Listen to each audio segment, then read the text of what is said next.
우리 하나님 말씀 고린도후서 보겠습니다. 고린도후서 1장 3절에서 5절까지 우리 한 목소리로 같이 봉독하겠습니다. 고린도후서 1장 3절에서 5절입니다. 찬송하리로다. 그는 우리 주 예수 그리스도의 하나님이시요 자비의 아버지시요 모든 위로의 하나님이시며 우리의 모든 환난 중에서 우리를 위로하사 우리로 하여금 하나님께 받는 위로로서 모든 환난 중에 있는 자들을 능히 위로하게 하시는 이시로다.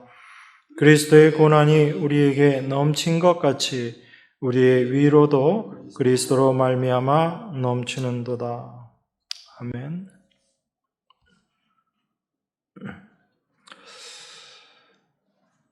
우리가 예수님을 믿는다라고 할 때 그것은 단순히 나를 구원하신 예수님 그 부분만 생각할 것이 아니고 예수님이 세상에 왜 오셨고 또한 오셔서 어떤 길을 가셨고 이 세상에서 어떠한 일을 당하셨는가라는 것까지 다 우리의 믿음에 포함이 되어야지 됩니다. 물론 우리가 처음 예수님을 믿게 되는 것은 예수님께서 나의 모든 죄를 용서해 주셨다라는 것이 우리 마음 가운데 믿어짐으로 우리의 믿음이 시작되는 것입니다.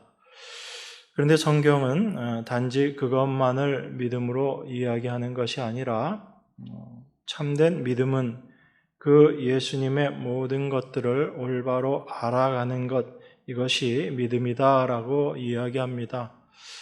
왜 그런가 하면 우리 인간들은 자기 중심적인 존재다라고 말씀드렸습니다.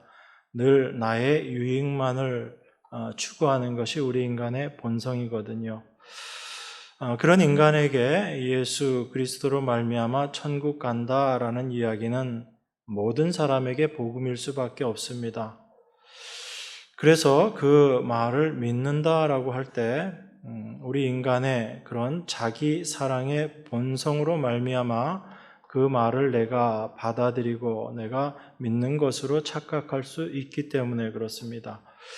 그래서 성경이 이야기하는 참된 믿음은 단지 예수님께서 내 죄를 위해서 십자가에 못 박혀 죽으심으로 말미암아 내가 구원받았다라는 것으로 끝나는 것이 아니라 왜 우리가 예수 그리스도의 십자가가 아니고서는 구원받을 수 없는 존재인가라는 것을 깨닫는 그 자리로 우리를 나아가게 합니다.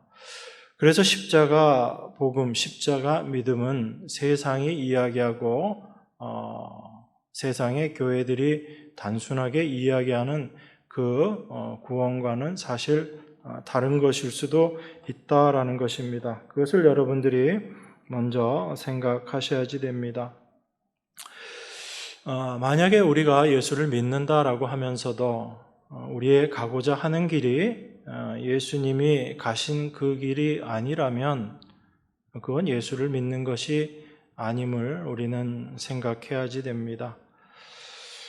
이 세상에서 많은 사람들이 예수님을 부르고 있습니다. 그런데 그 예수님을 부르는 것이 자기의 소원을 이루기 위한 것으로 부르는 경우들이 참 많은 것을 우리가 알게 됩니다. 그런데 그 모습이 다른 누구도 아닌 바로 내 안에도 그 모습이 있다라는 것을 우리가 알게 되는 것이지요. 우리 주님은 우리를 그 자리로 끌고 가시기를 원하시는 것입니다. 단지 우리가 믿음을 가지고 성경이 이야기하는 어떤 일들을 우리가 행하고 실천함으로 말미암아 우리의 믿음을 드러내기보다는 그 믿음은 우리 안에서 우리가 어떠한 존재인지를 깨닫게 하시고 그 자기 자신의 존재를 올바로 깨닫게 될 때 그러한 나를 구원해 주신 하나님의 은혜와 사랑이 어떤 것인가 그것을 올바로 알게 되는 것이지요. 그래서 우리가 예수님을 통하지 않고서는 하나님을 알 수 없습니다. 예수님께서도 말씀하셨잖아요. 나를 통하지 않고는 아버지께로 갈 자가 없고 아버지를 보기를 원하는 자에게 나를 보면 아버지를 보는 것이다 라고 그렇게 이야기합니다. 그것은 단순히 어떤 형식적인 것을 이야기하는 것이 아니라 예수 그리스도를 통해서 보여주신 하나님의 사랑이 무엇인지를 올바로 아는 자들, 그들이 참 하나님의 백성이다라는 것을 우리에게 이야기하고 있는 것이지요. 그래서 똑같이 십자가의 구원을 이야기하면서도 그 내용은 전혀 다를 수가 있다라는 것입니다. 나의 유익을 추구하는 십자가일 수 있는 것이지요.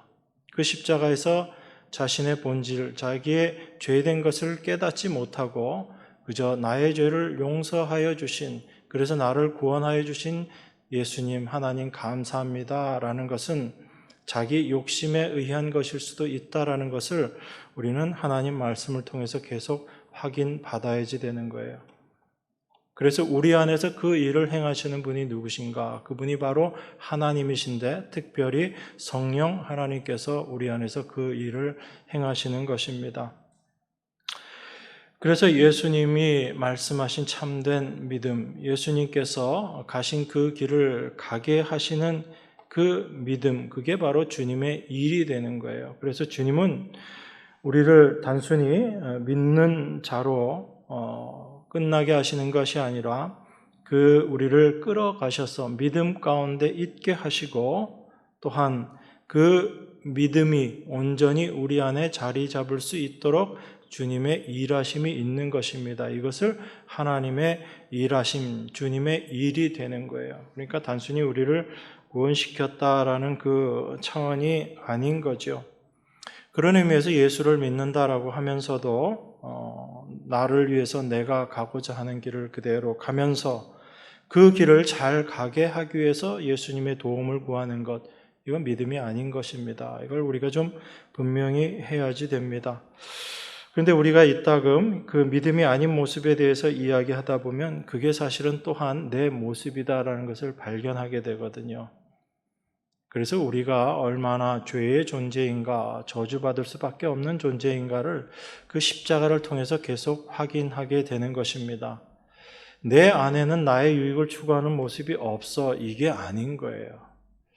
그래서 우리가 믿음의 삶을 살아가고 믿음이 성숙해진다라는 것이 나를 위해서 살아가는 그 삶의 모습이 다 없어진다라는 것이 아니라 오히려 그것을 더 분명하게 발견하고 그러한 가운데서도 여전히 나를 인도하시고 나를 놓지 않으시고 나를 버리지 않으시고 나를 끌고 가시는 하나님의 인도하심을 경험하고 그것을 고백하는 것, 그것이 참된 믿음의 사람의 모습임을 우리가 생각해야지 됩니다. 그래서 믿음이라는 것은요, 우리가 믿는다라는 것이 아니라 우리는 여전히 예수님이 가시는 그 길 가기를 원하지 않고 그 길 가운데서도 여전히 원망과 불만을 토할 수밖에 없는 그러한 우리들의 본질의 상태이지만 그런 우리를 예수님께서 놓지 않으시고 끝까지 붙잡고 계신다라는 것, 이것을 알게 되는 것, 이걸 우리가 믿음이다라고 이야기하는 것입니다. 그래서 이 믿음은 우리 안에서 나오는 것이 아닌 거죠. 우리 밖에서 하나님이 임하심으로 말미암아 우리가 믿음의 삶을 살아가게 되는 것입니다. 그래서 내가 주님께 붙들려 살아가고 있음을 조금씩 느끼게 되고 그 주님과 붙들린 관계에 있구나라는 것을 우리가 알아가는 것, 이런 것들을 믿음의 시각이다라고 이야기하는 것입니다. 어찌 보면 이 믿음의 세계라는 것은요, 우리의 생각 밖에 있습니다. 우리가 도저히 상상할 수 없는 것이 믿음의 세계인 거예요. 우리는 믿음을 많이 이야기하지만 정말 그 믿음이라는 것을 우리가 올바로 알고 있는가, 또한 알 수 있는가라는 부분을 우리가 다시금 생각해 봐야지 되는 거죠. 왜냐하면 이 믿음이라는 것은 우리 인간의 힘으로 만들어내는 것이 아니라 하나님께서 우리에게 이루어 내신 것, 이게 바로 믿음의 세계이기 때문에 그렇습니다. 그래서 이 믿음의 세계는 성령이 아니면 절대로 알 수 없다라고 그렇게 이야기합니다. 여러분, 우리가 갈라디아서 2장 20절 말씀 되게 좋아하죠. 그런데 여러분 정말 그 말씀이 이해가 되세요? 예수님이 내 안에 계시고 이제 예수님이 내 안에서 사신다라는 그 말씀의 의미가 여러분 정말 이해가 되시나요? 아니면 좋은 말씀인 것 같아서 그걸 늘 암송하다 보면 내게 되겠지라는 그런 마음으로 그걸 보고 계신 건지. 여러분 갈라디아서 2장 20절도 사실 우리 인간의 생각으로는 도무지 이해가 안 되어지는 말씀인 것입니다. 예수님이 내 안에 들어와 계신데요. 나는 여전히 내 삶의 모습, 내 육신 가운데 살고 있는데 내 안에 사시는 분이 주님이시라 그렇게 이야기합니다. 그래서 우리가 그 말씀의 의미도 올바로 깨달아야지 되는 거죠. 내 안에 주님이 사시기 때문에 우리는 그러한 주님이 사시기 때문에 내 안에서의 삶이 거기에 걸맞는 그러한 삶의 모습이 나와야지 된다라고 먼저 그렇게 생각합니다. 그것이 우리가 일반적으로 생각하는 그런 의미거든요.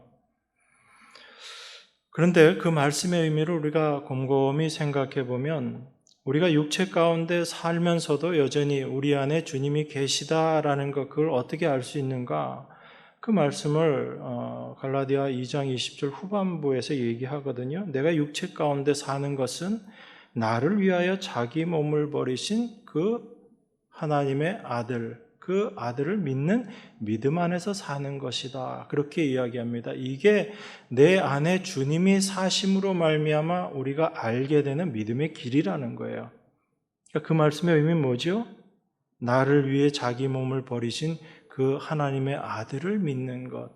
이게 우리 안에 예수 그리스도가 사시기 때문에 발견되어지는 일이다라는 거예요. 단순히 주님 나를 위해 십자가에 못 박혀 돌아가셨어요. 이 차원이 아니고 내가 왜 죄인일 수밖에 없는가를 확인하게 되고 보게 되는 것. 이게 내 안에 그리스도가 사시기 때문에 가능한 일이다라는 것입니다. 이걸 성경은 믿음이다라고 이야기하고 있는 거예요. 그러니까 우리가 많이 오해하게 됩니다. 왜냐하면 우리 인간은 자꾸 자기 자신을 드러내기를 원하고 내가 무엇을 받았으면 그 받은 것을 어떻게든 표현하기를 원하거든요.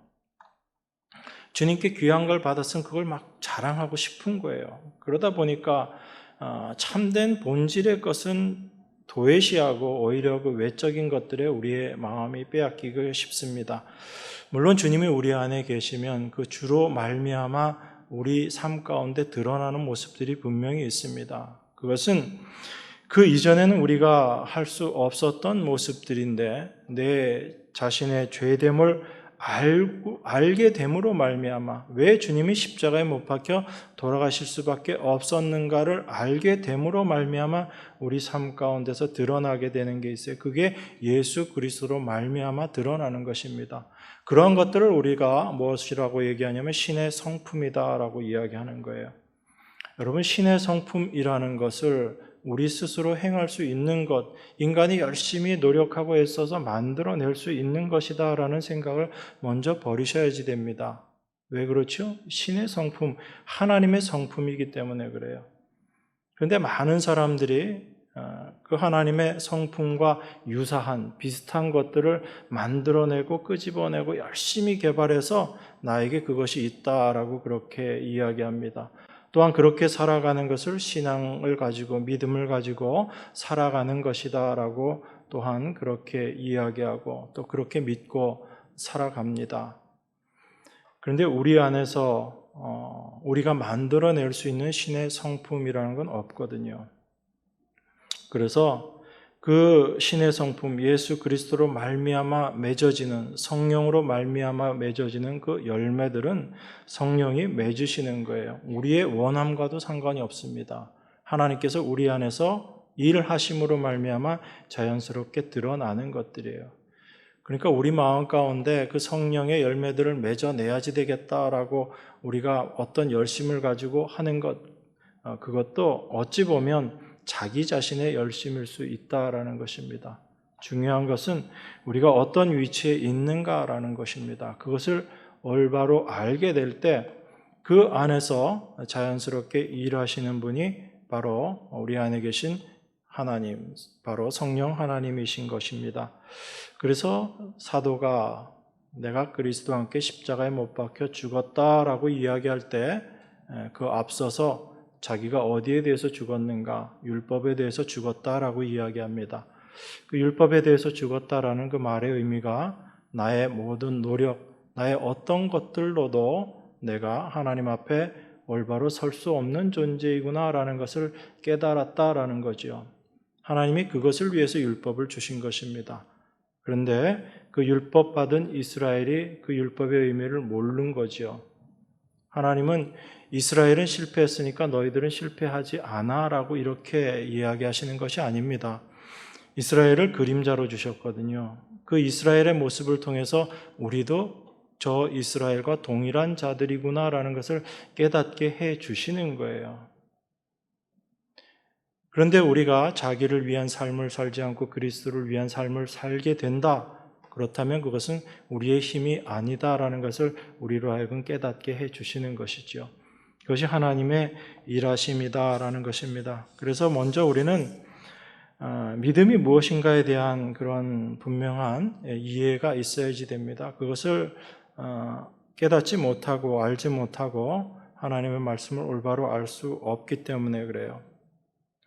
그래서 하나님으로 말미암은 그 믿음이 있는 자들, 이런 자들을 우리는 신자다, 성도다라고 이야기하고 이러한 자들을 영적인 존재다라고 이야기합니다. 그 영적인 존재라는 의미도 단순히 신기한 현상이나 그런 기적 같은 것들, 그것과 연관되어 있다는 의미에서의 영적인 의미가 아니라 바로 이제 하나님의 사랑이 어떤 것인지를 알게 된 사람이다라는 의미에서 영적인 거예요. 제가 말씀을 이렇게 늘 준비하면서 마음 가운데 느끼는 부담이 한 가지 있습니다. 그게 뭐냐면 여러분들이 기존에 가지고 있는 생각들을 자꾸 제가 이렇게 건드리거든요. 그래서 어떨 땐 좀 불편하시죠? 이렇게 이게 이 말 이런 의미 아닌가 그렇게 생각하시는데 제가 아닙니다라고 이렇게 말씀드릴 때가 좀 있잖아요. 우리가 오늘 그리스도의 고난에 대해서 우리 성도들의 고난에 대해서도 이야기할 텐데 우리는 고난 그러면 우리가 일반적으로 생각하는 그 고난만을 생각하는 거예요. 살다가 어려운 일 당하고 그런 것들을 고난이다라고 이야기합니다. 근데 성경은 사실 그걸 고난이다라고 이야기하지 않거든요. 예수님의 고난 이야기할 때 우리는 단지 예수님이 두들겨 맞고 십자가에 달리기 전에 채찍을 맞고 침뱉음을 당하고 그것을 고난이다라고 이야기합니다. 그래서 십자가 달리신 예수님, 피 흘리시는 예수님을 보면서 고난의 예수님이라고 이야기하고 얼마나 힘드셨을까 우리가 그렇게 생각하지만 사실 그것은 예수님이 당하신 고난의 본질적인 의미가 아니에요. 그런 외적인 것들은 오히려 예수님보다 더 심하게 당한 사람들이 많이 있습니다. 기독교 고난사들을 보면 순교의 역사들을 보면 정말 우리가 상상할 수 없을 정도의 그런 육체적인 고난을 당한 사람들이 있거든요. 그러면 그 사람들은 예수님보다 더 큰 고난을 받은 건가요? 그런 게 아니잖아요. 그러니까 성경이 이야기하는 고난의 의미가 무엇인지 우리는 분명히 알아야지 됩니다. 그걸 알지 못하면 우리 삶 가운데 겪어지게 되는 일들을 오해하게 될 수 있다는 것입니다. 성경이 이야기하는 고난은 이 세상을 살아가는 하나님의 백성이라면 누구나 겪을 수밖에 없는 것, 그걸 성경은 고난이다라고 이야기하고 예수님이 그 고난의 길을 가셨다라고 이야기하는 것입니다.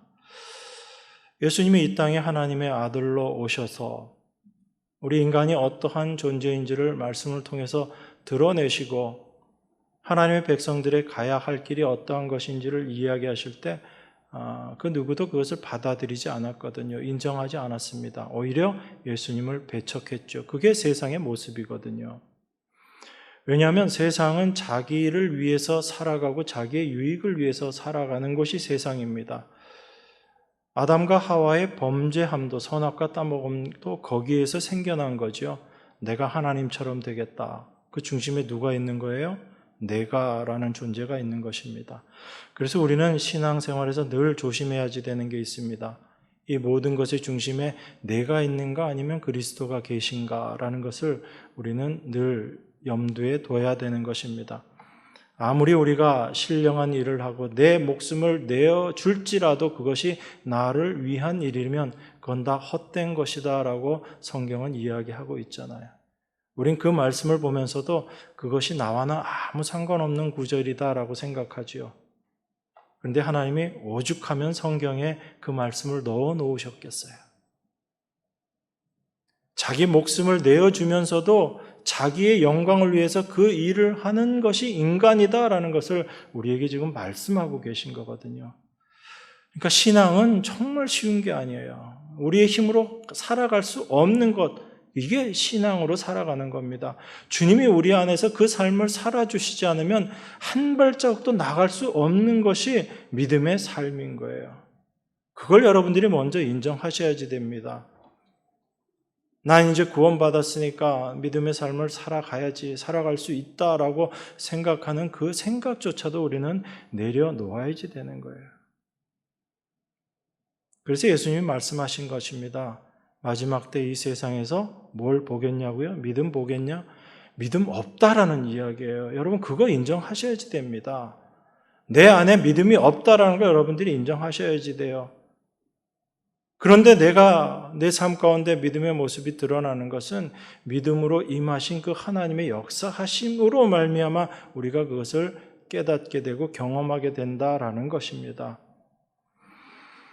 그래서 우리 성도들, 신자들은 믿음의 존재, 영적인 존재라고 그렇게 이야기합니다. 그래서 이 세상을 살아가면서 성도들이 겪는 고난이라는 것은요, 그렇게 자기 중심에 자기를 위해서 살아가고 있는 이 세상 가운데 자기를 위해서 살지 않고 오직 예수님을 위해서 살아가려고 하는 그 모습을 가지고 있기 때문에 삶 자체가 고난인 거예요. 여러분 삶 가운데 어떤 어려움이 닥쳐와서 그것이 고난이 아니라 이 세상이 가고자 하는 길과 다른 길을 가려고 하고 있기 때문에 여러분들이 그 다른 길을 아주 잘 가고 있기 때문에 고난받는 것도 아니에요, 사실은.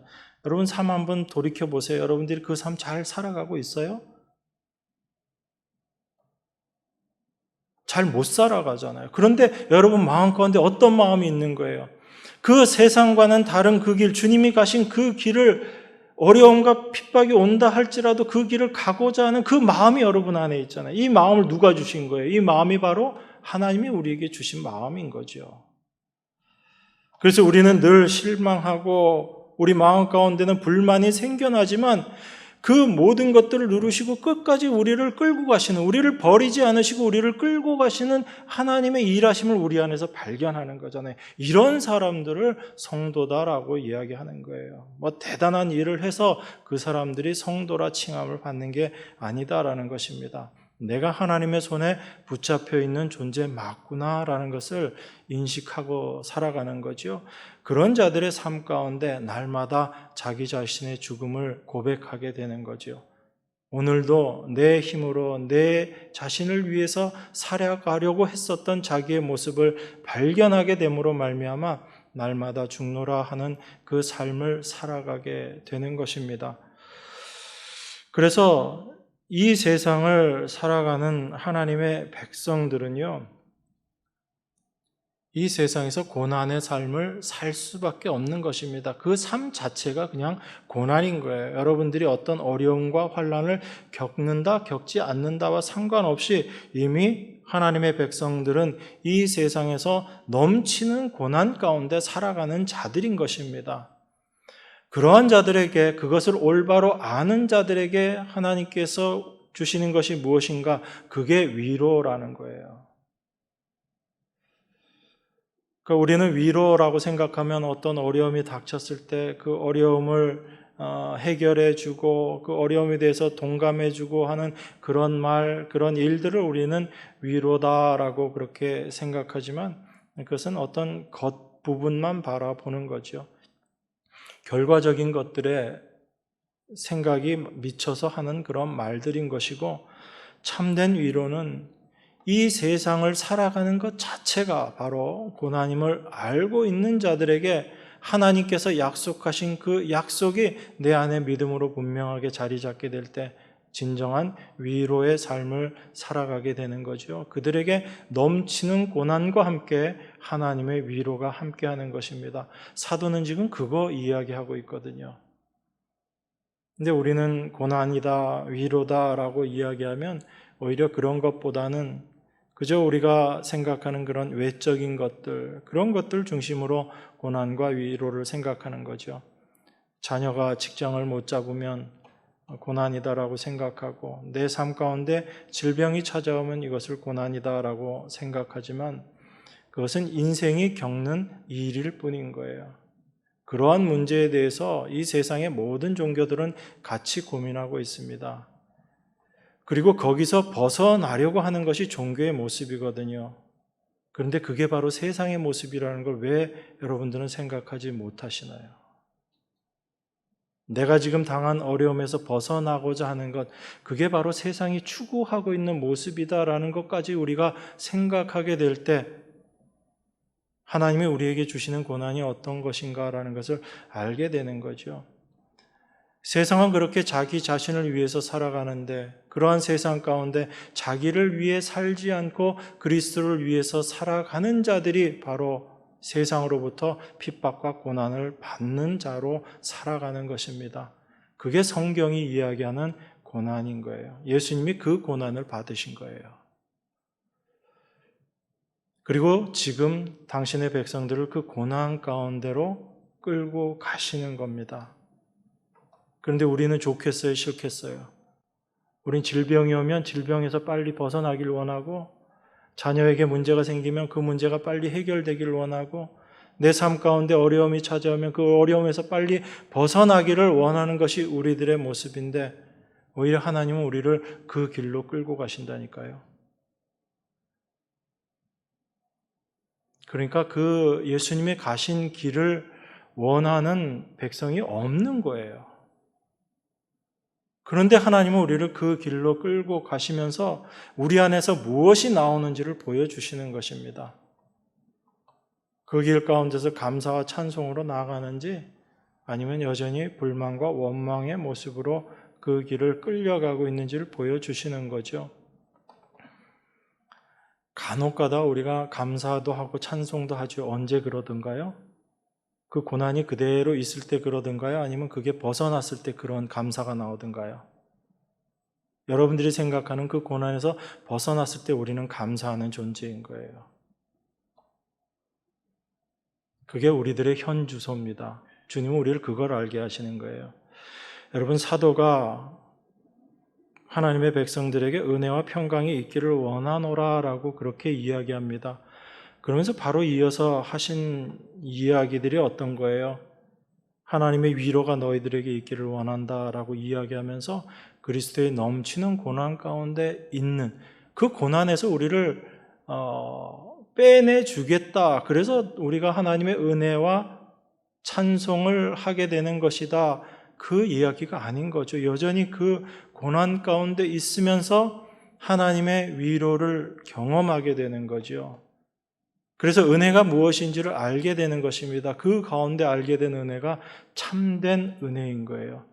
그저 세상이 이야기하는 은혜가 아니라 성경이 이야기하는 예수님이 우리에게 주시고자 하시는 그 은혜인 거예요. 그 은혜를 아는 자들이 하나님을 찬송할 수 있는 자들이고 그 은혜를 아는 자들이 참된 평강을 누릴 수 있는 자들입니다. 어떤 가운데서도, 고난 가운데서도. 성경이 이야기하는 그 고난 가운데서도 여전히 하나님을 찬송하며 평강 가운데 거할 수 있는 자들인 거예요. 그래서 사도가 5절에서 이렇게 이야기하는 것입니다. 그리스도의 고난이 우리에게 넘친 것 같이 우리의 위로도 그리스도로 말미암아 넘치는도다. 그리스도의 고난이 우리에게서 물러났기 때문에 우리가 위로를 받는 게 아니라 그리스도의 고난이 우리에게 넘친 것 같이 우리의 위로도 그리스도로 말미암아 넘친다라는 것입니다. 사도에게는 누구밖에 없는 거예요? 그리스도밖에 없는 것입니다. 우리 골로새서 1장 24절에 보면요, 이렇게 이야기합니다. 나는 이제 너희를 위하여 받는 괴로움을 기뻐하고 그리스도의 남은 고난을 그의 몸된 교회를 위하여 내 육체에 채우노라, 그렇게 이야기해요. 여러분, 그리스도의 남은 고난이 어떤 거죠? 예수님이 고난을 받으셨는데 좀 덜 받아서 그 나머지는 우리들한테 넘겨주신 건가요? 그래서 우리가 그 남은 고난을 잘 감당해야지 된다라는 그런 의미인가요? 아니죠. 그리스도의 남은 고난 가운데 우리가 동참하게 되는 것, 그래서 그의 몸된 교회를 위해서 내 육체에 채운다, 사도가 이렇게 이야기하는 것이거든요. 자기의 삶을 통해서 그리스도의 남은 고난을 자기가 자기 육체에 채운다, 자기의 삶 가운데 그 고난을 짊어진다라는 이야기입니다. 이건 그리스도의 고난이 뭔가 덜 끝난 것이 아니라 바로 그 그리스도의 고난 가운데 우리 자신을 포함시키시겠다라는 그 의미거든요. 그런 의미에서 사도 바울에겐 자기 자신을 위한 삶이라는 게 없는 거예요.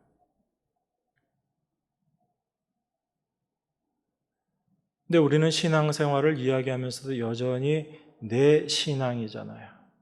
내 삶인 것이고 이게 안 버려지는 거예요, 쉽게. 믿음의 성숙을 우리가 이야기하지만 결국은 그 궁극적인 모습은 내 자신이거든요. 그런데 사도는 자기 자신을 위한 삶이라는 것 자체가 아예 없었던 거예요. 그런데 그 삶을 사도가 원했던 삶인가 하면 또 그것도 아니에요. 하나님이 그렇게 끌고 가 버리신 거거든요. 사도가 원해서 그 길을 시작한 것도 아니고 그 고난 가운데 계속 있게 됨으로 말미암아 하나님이 그 고난에서 벗어나게 해주신 것도 아니에요. 거기에 그냥 그렇게 끌려가고 있었던 거거든요. 고린도후서 1장 9절에 보면 8절 9절에 보면 이렇게 이야기하죠. 형제들아, 우리가 아시아에서 당한 환난을 너희가 알지 못하기를 원치 아니하노니 힘이 지나도록 심한 고생을 받아 살 소망까지 끊어지고 우리 마음에 사형 선고를 받은 줄 알았으니 이는 우리로 자기를 의뢰하지 말고 오직 죽은 자를 다시 살리시는 하나님만 의뢰하게 하심이라. 하나님이 사도를 이런 극심한 고통, 고난 가운데 밀어 넣으셨거든요. 그런데 그 목적이 뭐라고 이야기하죠? 사도의 믿음이 아주 성장해서 이젠 그런 고난이 필요 없는 사도가 되게끔 하기 위해서 그렇게 했다라고 이야기하지 않잖아요. 우린 너무 사람에게 집중합니다. 사람의 위대성에 우리의 마음들이 자꾸 끌려요. 왜 그럴까요? 우리가 그런 사람 되고 싶다라는 마음이 우리 안에 있기 때문에 그렇습니다. 근데 사도는 그 고난을 이야기하면서 자기들이 정말 살 소망까지 끊어지고 마음에 사형 선고를 받을 정도로 하나님이 우리를 그 위치에 집어 넣었다라고 그렇게 이야기합니다. 그런데 그 이유가 무엇인가 하면 자기를 의뢰하지 말고 오직 죽은 자를 다시 살리시는 하나님만 의뢰하게 하심이라, 이렇게 이야기합니다. 그러면 그 고난 가운데서 사도는 어떤 걸 발견했다는 이야기예요? 그 고난을 자기 자신의 힘으로 이겨내려고 했던 자기 자신의 모습을 발견했다는 이야기예요. 사도는 그 고난 가운데서 여전히 자기 자신을 의지하고 있는 자기의 모습을 사도는 발견했다라는 이야기입니다. 그래서 내 자신을 의지하지 않고 오직 하나님만 의지하고 하나님만 의뢰하는 자로 만들게 하시기 위해서 하나님이 나를 고난 가운데 그냥 집어넣어 놓으셨다. 아주 나에게 살 소망이 끊어질 정도로 그 위치까지 하나님이 나를 끌고 가셨다라고 이야기하는 것입니다. 그러니까 우리가 생각하는 그 사도의 현실과 실제 사도가 자기 자신이 그 겪었던 그 현실을 바라보는 시각이 이렇게 다른 거예요. 근데 우리는 우리의 생각, 우리의 기준을 가지고 우리의 시각을 가지고 이해하려고 합니다.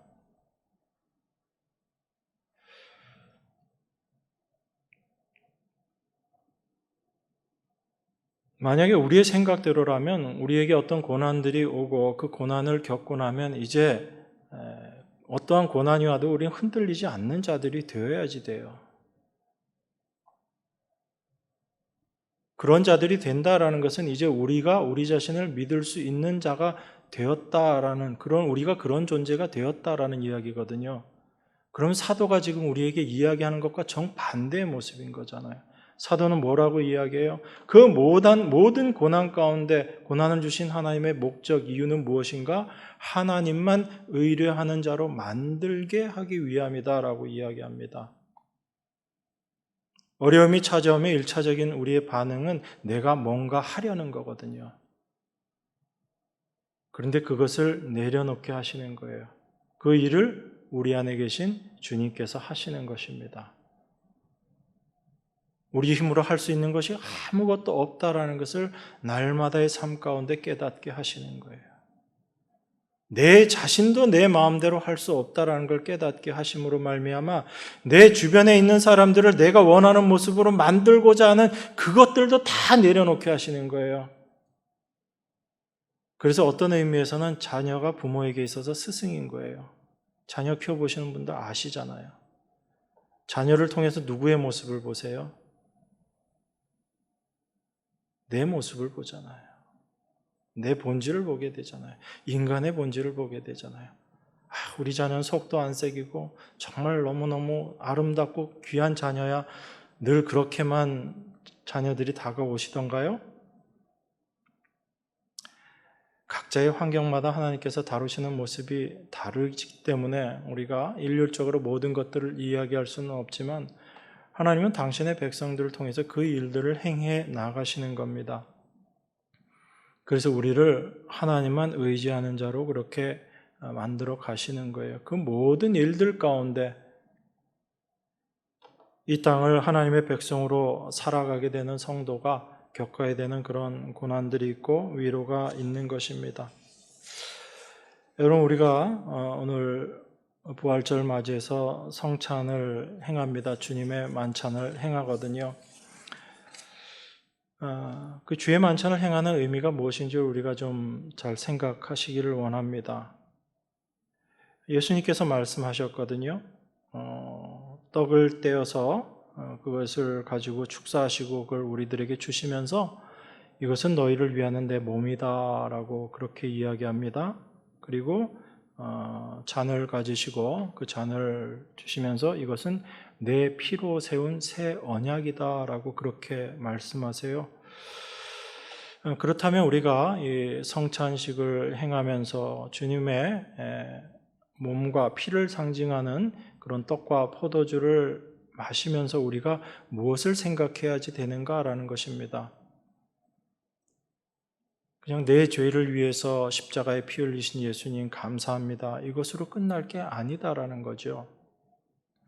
우리의 구원은요, 예수 그리스도의 몸으로 말미암아 되어진 것이라는 거예요. 우리의 어떤 것으로도 우리를 구원할 수 없었는데 예수 그리스도께서 당신의 몸을 버리심으로 말미암아 우리에게 구원이 이른 것이다라는 것입니다. 그래서 구원은 우리의 몸과 연결된 게 아니라 바로 예수 그리스도, 전적으로 예수 그리스도의 몸으로 말미암아 되어지는 것, 그 예수 그리스도의 피로서만 되어지는 것이다라는 것을 우리에게 이야기하고 있어요. 이건 그 참된 진의, 기념하라라고 말씀하셨죠. 기념하라는 것은 그 의미를 올바로 알아라라는 이야기입니다. 그것은 바로 우리 몸에서 나오는 그 어떤 것도 가치 없다라는 것을 이야기하고 계시는 거예요. 그저 예수님이 몸을 깨뜨리심으로 우리를 구원하셨다의 차원이 아니라 예수 그리스도께서 몸을 깨뜨리시지 않고는 우리는 구원받을 수 없는 존재다라는 것을 고백하게 하시는 거예요. 그게 예수님의 죽으심을 기념하는 거죠. 우리에게 영원한 구원이 되신다는 얘기입니다. 그리고 예수님이 그 잔을 주시면서 이것이 내 피로 세우는 새 언약이다라고 말씀하신 거예요. 새 언약 이전에 뭐가 있었어요? 옛 언약이 있었습니다. 그 옛 언약은 어떤 거예요? 인간의 힘으로 이루어낼 수 있다라고 생각했던 거죠. 인간들이 오해했었던 것.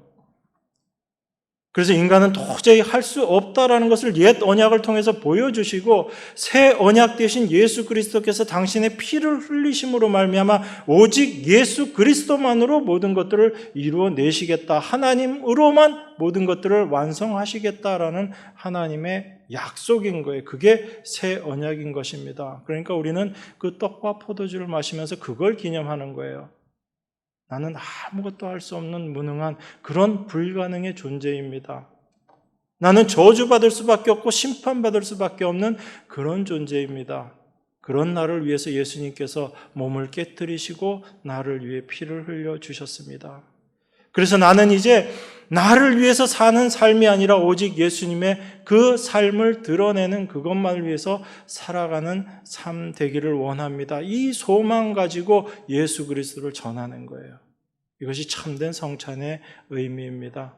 우리가 잠시 후에 떡과 포도주를 나눌 텐데 여러분들이 그것을 나누면서 그 마음을 우리 안에 달라라는 그 기도하시면서 성찬을 함께 나누시기를 원합니다. 기도하겠습니다. 하나님의 은혜를 감사합니다. 주께서 주신 은혜가 무엇인지, 또한 하나님의 백성으로 이 땅을 살아가게 하심이 어떤 것인지를 잠시 묵상했습니다. 우리 안에서 참된 주님의 십자가의 의미를 올바로 깨닫고 그것을 전하는 자로 살아가기 위한 참 온전한 소망을 가지고 저희들 살아갈 수 있도록 하나님 은혜로 함께하여 주시옵소서. 우리를 부르시고 부르신 목적대로 우리를 사용하시며 하나님의 뜻을 우리를 통해서 이루어 가시는 줄 믿습니다. 이미 완성된 그 믿음의 사실을 저희들이 바라보며 날마다의 삶 가운데 감사, 찬송으로 나갈 수 있도록 축복하여 주시옵소서. 귀하신 예수 그리스도의 이름으로 기도드리옵나이다. 아멘.